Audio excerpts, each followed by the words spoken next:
am not going to sleep. I'm not going to sleep.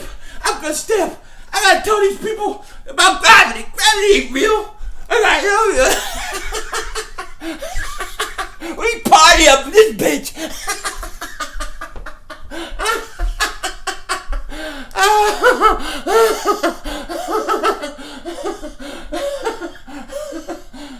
Yo.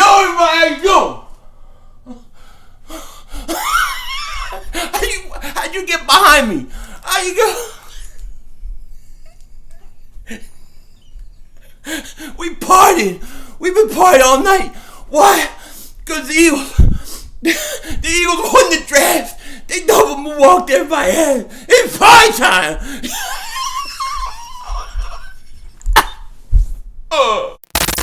Yep, the cowboy, Mr. McLean. You Americans are all alike.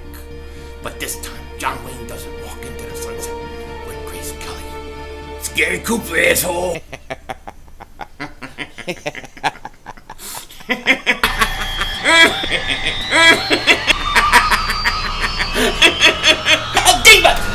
Oh shit! That was crazy!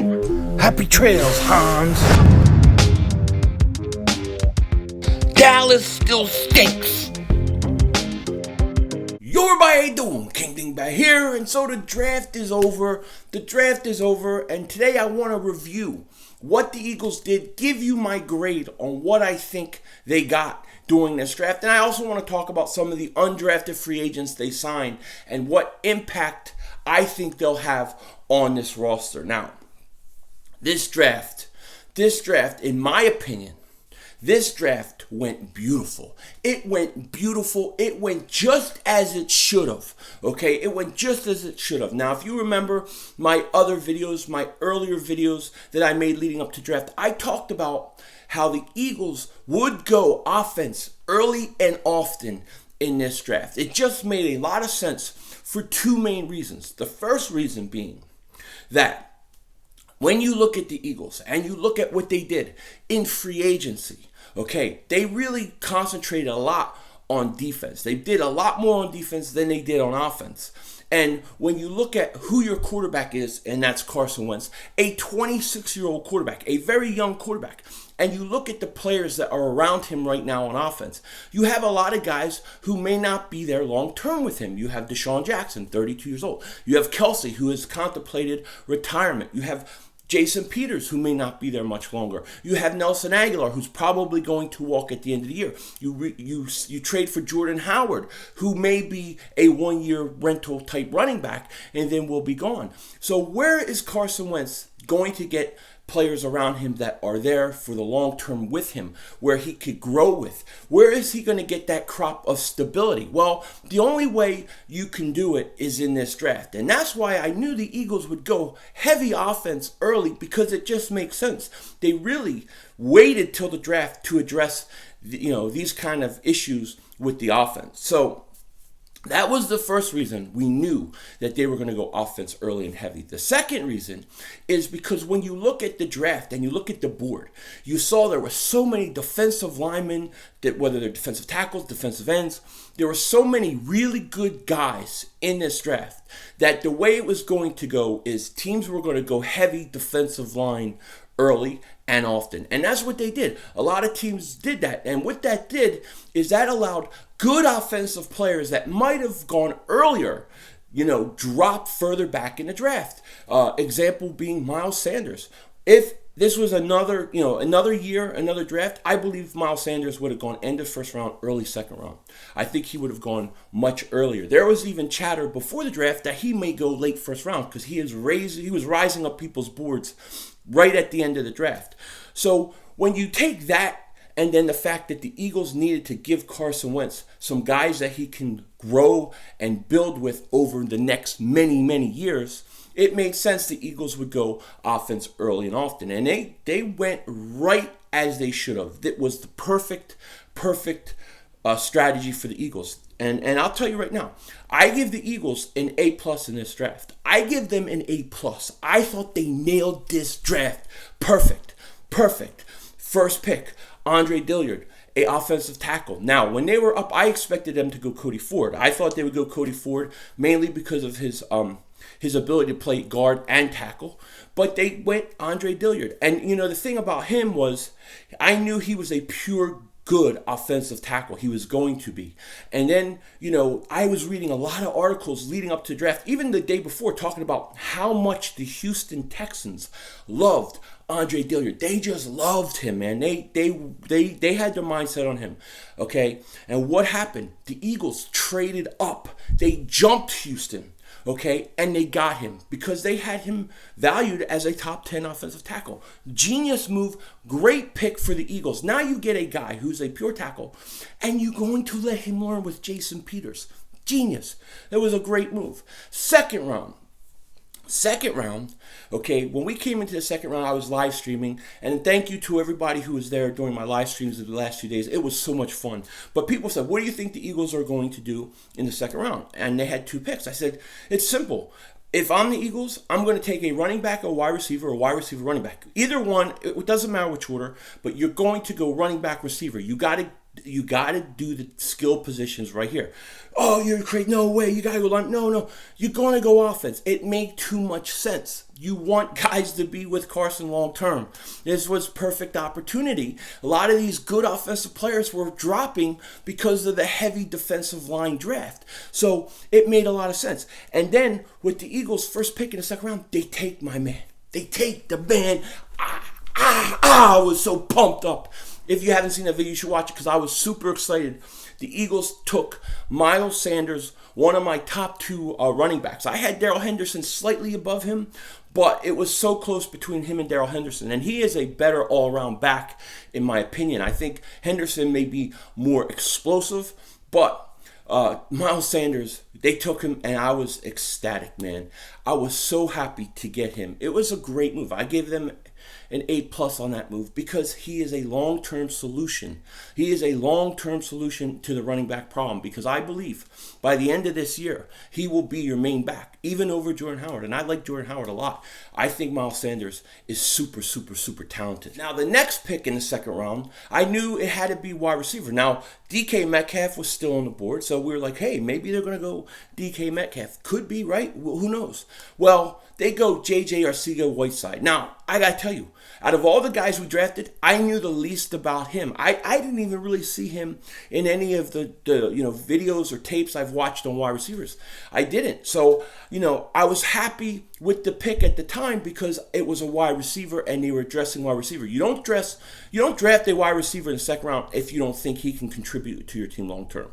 So I was excited about that. And then I went and looked at the tape of this guy. Oh my God. I don't know how there wasn't more talk about this guy. He is very, very talented. I mean, he's not the fastest guy in the world, but he is a guy that can go up, get 50-50 balls. He does remind you of Alshon Jeffrey in a lot of ways.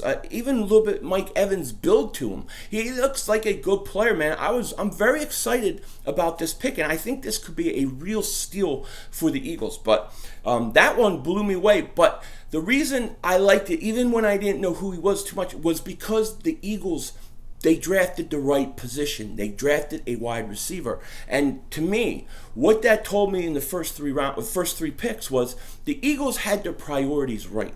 They knew what to do. They knew where they were weak. They were addressing the real areas they need to. Now, you're going to say, but what about linebacker? Here's the thing.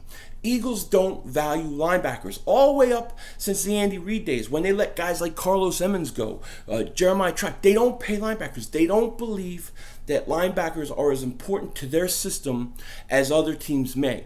And they will not pay them top dollar. It's just the way it is. And I knew the Eagles weren't going to take a linebacker, and I am totally okay with it. I didn't hold it against the Eagles because I knew that as soon as they come out with their undrafted free agents, that's where they're going to find their linebacker. And when we talk about the undrafted free agents, you're going to see what I mean. They went out and they got the linebackers that they need, and I'm totally okay with what we have at linebacker. The defensive line is important. So this takes us to the next pick. The first pick is in the fourth round after that second. They didn't have a third, so they picked again in the fourth. Now, in the fourth round, people thought, well, maybe they'll go linebacker here. I thought they would go defensive end because it makes sense. This is a team that relies on a good defensive line, a rotational defensive line that gets constant pressure.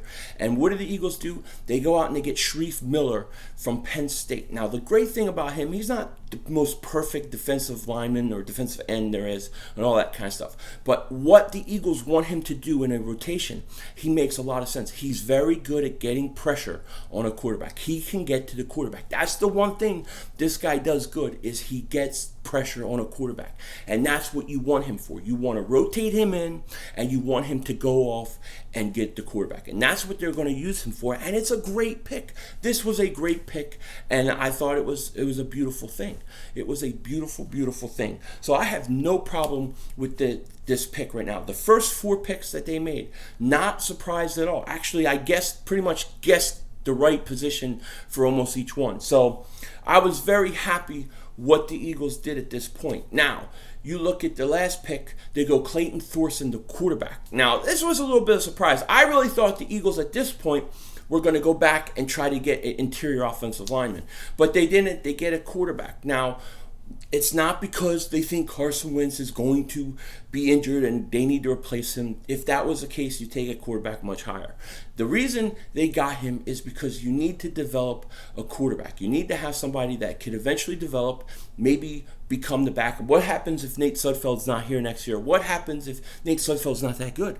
You want to have another guy who you can develop, who will be in your system for a while. This is nothing new for the Eagles getting a developmental quarterback. This is what they've been doing since Andy Reid. I mean, you remember when they had Kevin Kolb, once they realized that he wasn't going to start, they were able to trade him for a second rounder. A lot of that had to do with the development that the Eagles were able to give him while he was an Eagle, while he was a backup, and it showed flashes on the field of being a good quarterback. That's why Arizona gave a second round pick.